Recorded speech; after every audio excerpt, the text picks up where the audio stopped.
মাশরুমের তরকারি আজকে রান্না হয়। মাশরুম আনছি আর 400 গ্রাম আনছি 80 টাকা, 100 টাকা দিয়ে 400 গ্রাম মাশরুম। আর আমার পাঠারা সিঙ্গারা আনছিলাম, সিঙ্গারা খাইলো খেতোয়া ওখান থেকে নেবে এসে এই এমনি রাত্রে ওখানে তো এসে তো যদি কই সারাতে থেকে যাবে, তার জবরদস্তি নিয়ে ঘরে ঢুকান লাগে।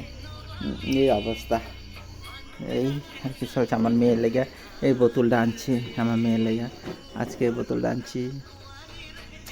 ভাগিনারা লেগে কাপড় চোপড় আনলাম, তারপর দিয়া আরও আনছি মেয়ে লেগে মাথার মধ্যে স্নান করে মাথা যদি ভিজায় মাথার মেরে যেমন একটা টাওয়াল আছে বান্ধা দিলে শেষ, আর গান হয় না, এরকম জিনিস আনছি। এইটা সেটা কথা আমরা টাউনে গেলাম, টাউন থেকে যাই আইসি, সকালে একবার গেছি, এখন আবার গেছি, এই চলছে।